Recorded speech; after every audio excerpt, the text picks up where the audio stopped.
Eu sou Luciano Aires e a partir de agora você está frente a frente com a Justiça, um programa da APAMAGES, Associação Paulista de Magistrados, que tem por objetivo aproximar o Judiciário de São Paulo do cidadão.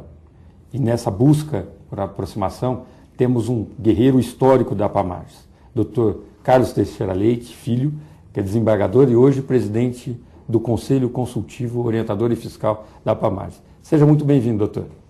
Muito obrigado, Luciano. Mais uma vez agradeço aqui a oportunidade de estar falando aqui não só em meu nome, mas também em nome dos meus colegas que integram o Conselho eleito para essa gestão da APAMAGES, em que sabiam que eu recebi esse convite, né, e em razão da eleição que fizeram o cargo, para ocupar temporariamente esse cargo de presidente, acabaram me delegando trocar ideias com você.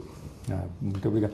Aliás, parabéns pela foi uma votação unânime lá, na verdade houve aí uma adesão de todos, uma convergência de ideias que culminou com a indicação do senhor para a presidência, o Dr. Renzo, né, e a doutora Zélia também para ajudarem o senhor. Parabéns aos três. Tenho certeza que essa gestão do Conselho, que não é só consultivo, não é só fiscalizador, também é consultivo e orientador, ele vai ser uma repleta de êxito e eu tenho certeza que a diretoria executiva vai ter um apoio muito forte dos senhores.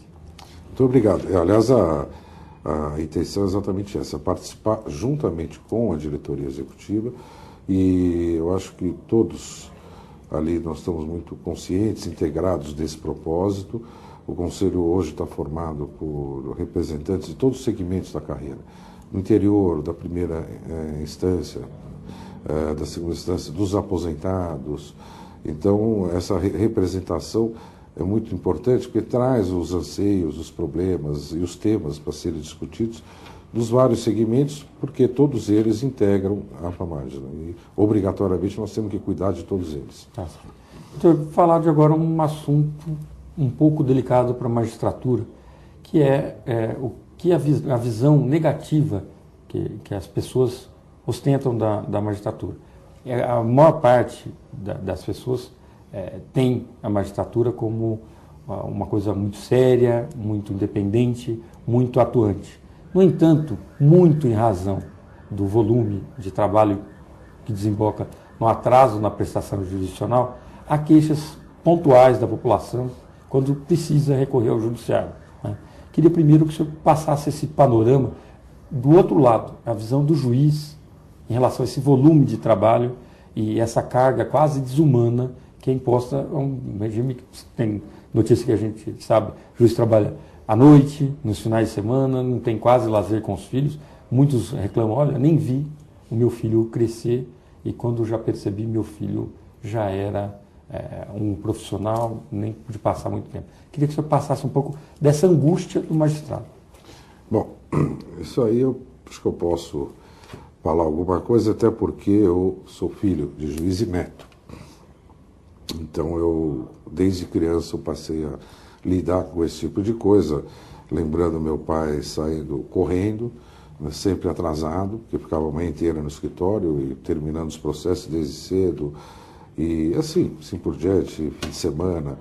As férias, minha mãe já me conta que meu avô pouco ia, ela tinha lembrança das férias com a minha avó, porque meu avô ficava em São Paulo trabalhando. Isso acho que não mudou muito, né? E, do meu modo de entender, por uma razão, quer dizer, São Paulo é uma dimensão muito grande. Tudo em São Paulo é mega. E no judiciário não poderia ser diferente. Só que o que falta para nós é uma estrutura para acompanhar isso que é mega. Então, acaba sobrecarregando todos que participam, desde o cartorário, desde da estrutura interna administrativa e principalmente o juiz que lida com isso. Porque os números são sempre muito grandes. Quer dizer, então, acho que toda análise que se deva fazer sobre morosidade do judiciário e carga de serviço tem que estar associada a essa realidade. E, às vezes, não há esse acompanhamento, não há essa visão. Então, nós temos o mesmo problema estrutural que tem um Hospital das Clínicas, que tem que tem o trânsito, por exemplo, de São Paulo. Por que o trânsito hoje está matéria todos os dias nos jornais? Porque há um número enorme de demanda de veículos e uma estrutura deficitária. Quer dizer, o judiciário é mais ou menos a mesma coisa. E os juízes, eles acabam por uma responsabilidade que é inerente em exagero a todos eles acabam, acho que, se dedicando de tal maneira que prejudica, isso, como você bem disse, prejudica o lazer, prejudica o contato familiar e uma série de outras atividades. Agora, isso a sociedade não vê. Isso não é passado para a sociedade. Ao contrário, né, há crítica que o juiz trabalha pouco. Mas quando nós sabemos, nós estamos dentro, que a realidade é totalmente inversa. Talvez nós tenhamos dificuldade de mostrar isso. Mas os números são assustadores, doutor. Os números são assustadores. 17 milhões de processos em primeiro grau para quase 2 mil juízes. Então dá 8.500 processos de acervo, que já estão lá guardadinhos, fora os que vão entrando todos os dias. Né? E 555 mil processos para 360 desembargadores, que também estão aguardando o julgamento. É possível vencer essa montanha? Não é possível. E eu daria mais um dado, que não está nesses números, mas ele poderia ser dissecado. O volume de ações que nós julgamos, elas decorrem de um contexto socioeconômico. É evidente, a nossa função é essa.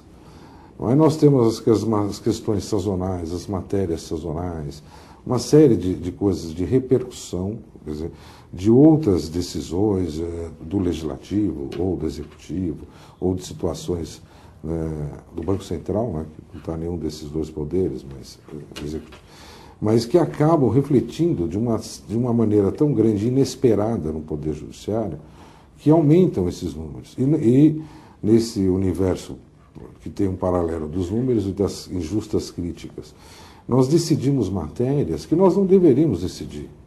Nós não temos que decidir, por exemplo, multa de trânsito. Nós não temos que umas questões assim que a pessoa recorre administrativamente e teria que resolver lá. É uma ideia do Dr. Belloc, né? Exatamente. Nós não temos que decidir, por exemplo, é um absurdo, nós temos que fazem comparações